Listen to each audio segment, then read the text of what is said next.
Hello and welcome to another episode of Mole Thoughts. My name is ChaosMole and today we want to take a closer look at Stranded Alien Dawn. But before we do this, let me say a few things. First things first, Mole Thoughts is my kind of review process here on the Mole Under Management channel, but I'm not doing reviews. I'm not giving out arbitrary numbers nobody can agree on anyways. I'm not even telling you to definitely don't buy this game or definitely buy this game. Well, besides of if there are some real big technical issues, then I would tell you to wait maybe a little bit.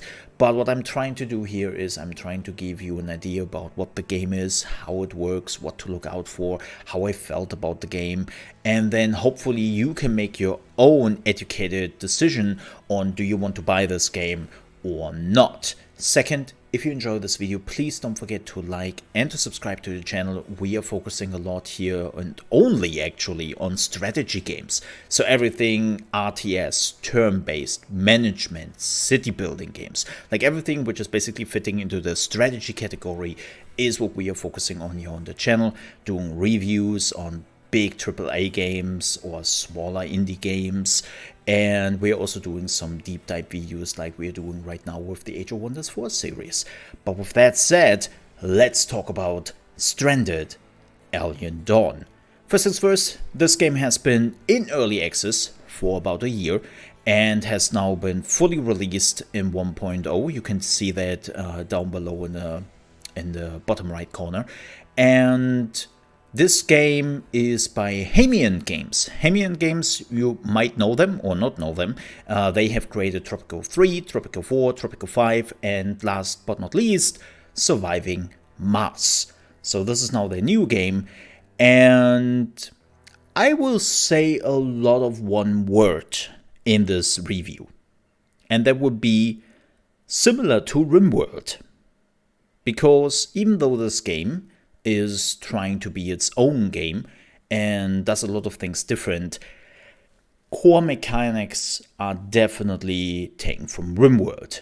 And that isn't really a bad thing, right? We don't really have that many Rimworld-esque games out there, and having a different spin on a very beloved game is not a bad thing. The question is, of course, did they nail the landing? Speaking of landing, that is the main scenario in Stranded Alien Dawn, where you are crash landing.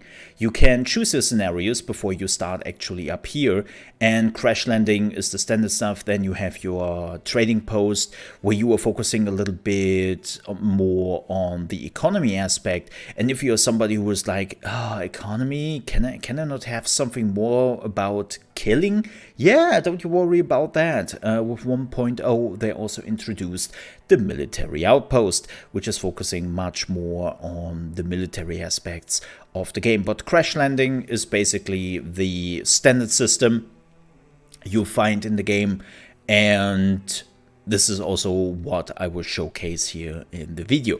But after you have done that, you also have to choose your region you are starting in, aka your biomes, and this is a bit different than Rimworld does it. In Rimworld, you are choosing like a spot on the planet which has been randomly generated, and this is where you are starting.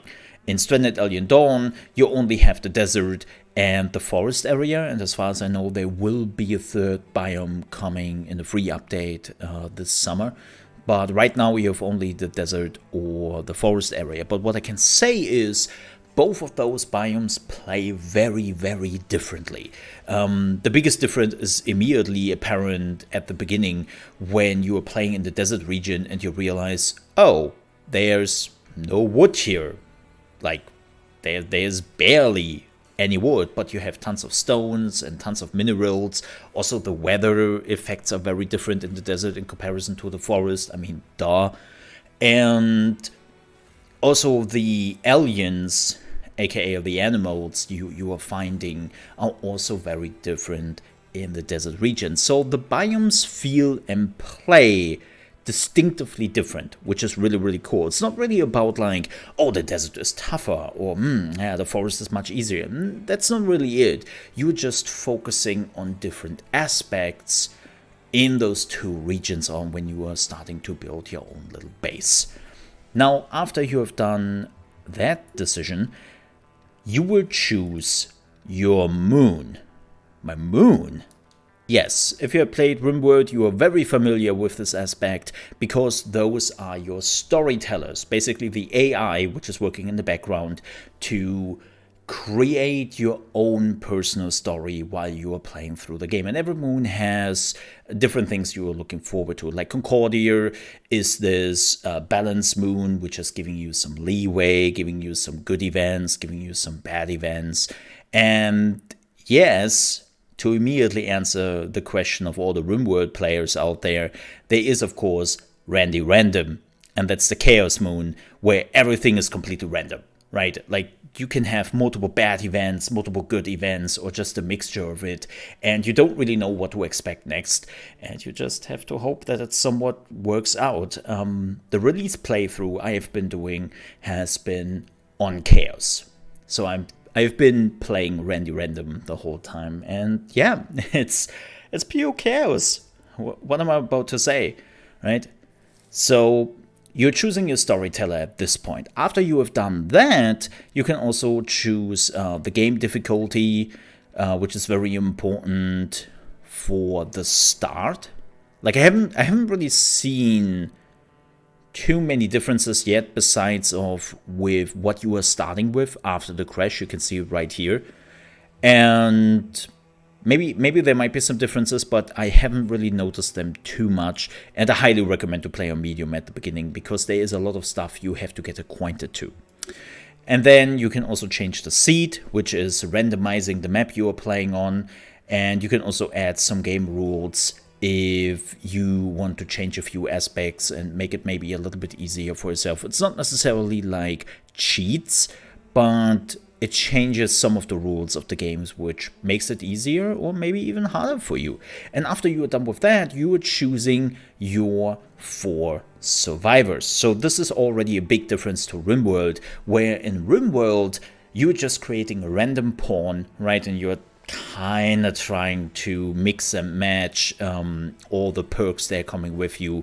Like you try to get the cook, you try to get somebody who can build and craft, you're definitely trying to get somebody who can do some healing, and then you are also trying to throw somebody in there who can maybe do some fighting. And you have to mix and match that in Rimworld as through a random button, if you're not using mods, of course, and then you're getting your 4 survivors. In this game, you actually choose your survivors. You can choose your survivors out of a list of quite a bit of people, and they are all coming with their own traits, relationships, and then of course the perks you can see on the right. But what is really fascinating is that those characters are actually coming with their own background. And this background is very, very important for your playthrough because they are focusing more on the personal aspect of the crew member. Let me give you a wonderful example here. Yayla, who is the instrumentalist, has a split personality. She switches traits with an alter ego. So depending on which personality is active, like she's switching her stuff around. Like they say it in the description, right? As cheerful and musically minded Jayla is, as gloomy and tone deaf is Layla. So depending on which personality is active right now, this can completely change the dynamic in your little outpost, right? And if you don't notice that, and you just choose it because you think, oh, this is cool, okay, this is a character I want on my team, you might only notice that later on in the game. But every character has something going for them, and it might not be immediately apparent right from the get-go. Like Connor, for a wonderful example here, is immediately giving you some drugs, and you can decide if you want to use the drugs, and then there might be some side effects later on. But there might be some of the survivors which will not immediately show you their intents and what they are doing here. It gets especially interesting when you also have relationships, right? You can see the relationships down there, and they can be very important. In my playthrough, I have 2 sisters, in my group, and oh boy, let me tell you, it can get quite intense between the two. And then when you were done, you were just hitting the start button and you were on your way into the game. But that's not what we are doing here, because what we are doing this time is I have already prepared a game. I have been streaming this game on this channel here. If you want to see it, it's in my streaming area on YouTube.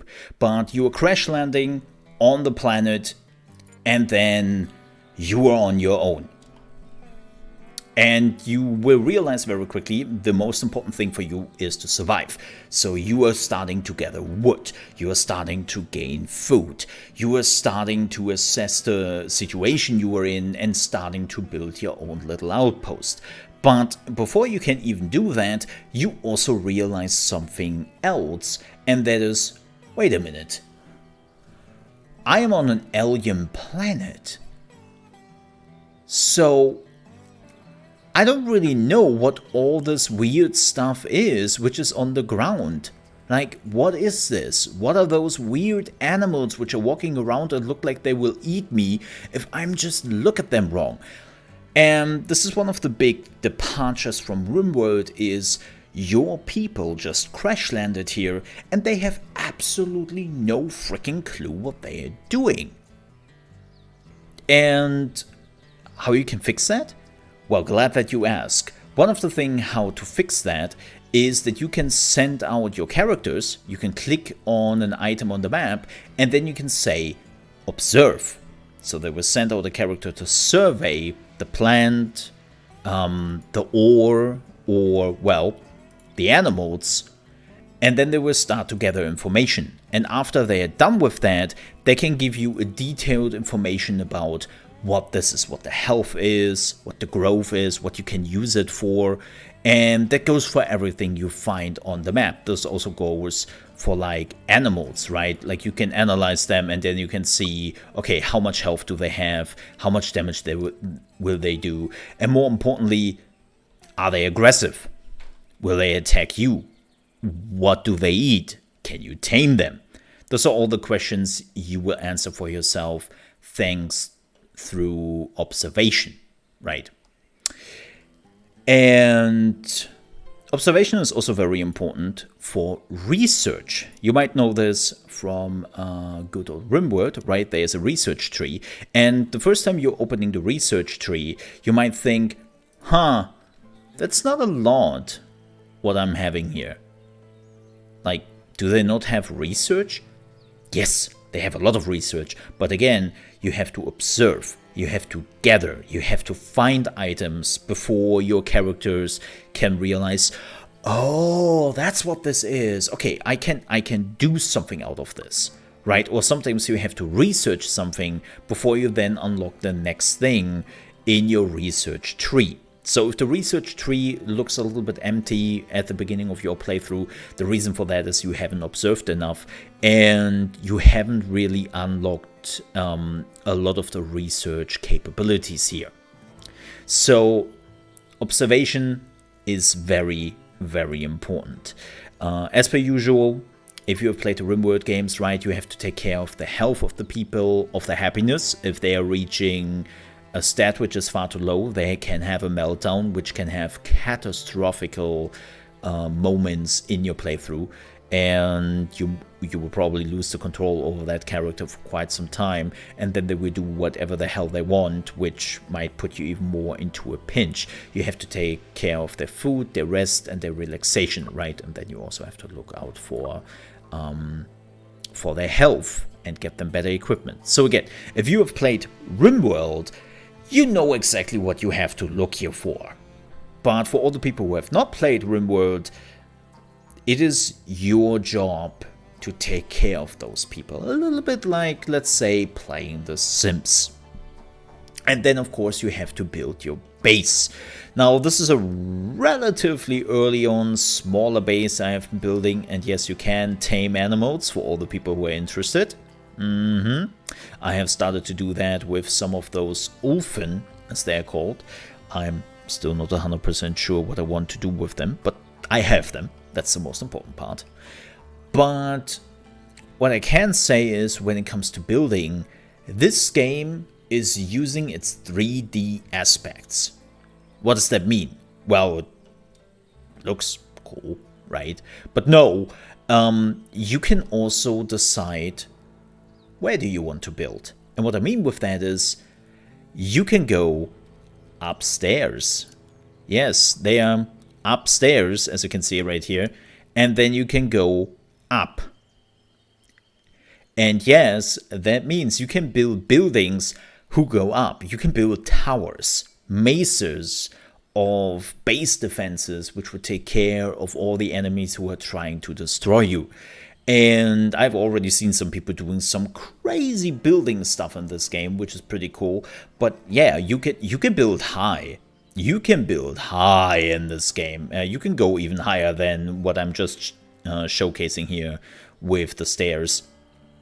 You can do some ridiculous stuff with the building. Unfortunately, I'm not too good in that. As you can see, I have some standard houses here where the people can sleep in, and then I have this big room for all the crafting, cooking, and whatnot. Speaking of building, yes, there's quite a bit of furniture in the game and housing materials you can find. You have to research that, of course, and then you can make it quite a cozy place. So if you like to play, let's say, The Sims, and you like to go crazy with the interior and how to build a house, this game will probably give you that kick you are looking for, right? Which is pretty cool. So what is the overall goal in the end? Well, the overall goal is to survive and get the hell off the planet at some point. I haven't reached that point yet, so I cannot tell you how that feels. It will take quite a bit. Also very important to note that you are not getting that many new survivors slash pawns in this game. Like in Rimworld, you can have like so many pawns so quickly, and then you can have your own little city to run. This game, they're focusing more, as I said, on the single survivors. So they are not trying to have like 20 different survivors being in your outpost. They keep it relatively small. But with that said, this game already has mod support, and there are already quite a bit of mods out there. And as far as I have seen, there's already like a mod which is adding even more Rimworld to the game. So if that is one of your concerns, that you would like to work with more survivors, don't you worry, just go into the Steam Workshop and download all the mods you need. They are already available here. Speaking of Rimworld, there's of course also something in the game which might send some shiver down your spine, and that is infestations. Yay! So those things also exist in this game, and they also is fun. What is interesting though, it seems like as if the infestations are growing. So you have to do a little bit of like taking care of infestations, and there are new infestation at some point spawning in the game. And again, you have to take care of that as well. So keep that in mind. It's not a race against the time, but it's definitely something you have to take a look out for. And yes, there are events. As you can see, I just survived one of those events, and we just got attacked by some of those scarabei. I have to admit though, so far there have been only animals attacking, and most of the time only those scarabei. I am pretty sure there are no human attackers. This might come down the road, but right now I haven't seen them in the game yet, and I am pretty sure that they do not exist. So again, if you are looking for this human component where they are bandits or something attacking you, and then you can capture them and do horrible things with them, is not here yet. Yet is the emphasis on that word. Now, how is the game? It's pretty cool. I enjoy the more science aspect. They're definitely trying to go with this game. I love the 3D graphics, and I love the more focused on less survivors than the amount you mostly have in the Rimworld games. And I also love the base defense building. Like, you can do so much when it comes to defenses. Like, this is super rudimentary, right? Like, it's not super in-depth yet because I have to do more science, but you can have literally flamethrower turrets, right? You can have flamethrower turrets, automated turrets. You can later on have like force field barriers, incendiary traps. Like, there's a lot of stuff you can unlock, which will make the base defending and base building quite fun. So I totally enjoy my time with this game, even though it's closer to Rimworld. But there is a few things we have to talk about, which I have been noticing, which are not so great as a Rimworld player. And the biggest issue we have is the management of your survivors. So, like Rimworld, yes, there is an activity list where you can exactly decide on what their priorities are, right? And you can tell them exactly what they have to do. And then, of course, there is a schedules list where you can also tell them when they should do certain things. So, again, if you have played Rimworld, you will go like, I have seen this before. But unfortunately, it seems like characters sometimes have a bit of an issue with that. Like, they're not necessarily always following the priority list, and they're also not following the schedule down to the T, especially when it comes to send them sleeping. You would assume that characters try to go to sleep immediately when the sleep schedule is coming up, but in this case, they do not. They will stay outside till the sleep schedule is coming up. Then they will walk back, which will already take like an hour or so before they are arriving at the base. Then they will sometimes eat something, and then they will go to sleep. And then you have wasted basically a lot of hours without them actually going to sleep. Now, you can of course account for that, and that wouldn't be too much of a problem. The far bigger problem is when... How to explain that? When characters are being told to do something and they're doing it not in order. Like in Rimworld, let me give you an explanation here. When you are saying, okay, build me a house first, then afterwards you're cooking something, and then afterwards you're cleaning up, they will follow that list. Here in this game, it's a bit random. Like, you sometimes, especially when it comes to building, you don't really know which plan they are following. They are sometimes delivering the items they need to build something, and then they are not finishing the building. I was like, wait, what? You just delivered the items you need to build this building. Why are you not building it? And then they're doing something completely else. And it's this, huh? That is so bizarre. One of the craziest moments I had was, so Raka, which is my builder guy, was building a tower here. We got attacked by insects up here, and we didn't have the towers there yet. So what I told him to do is to go over here quickly and build the towers.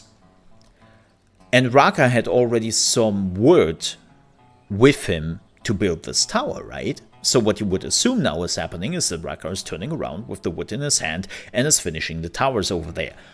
No!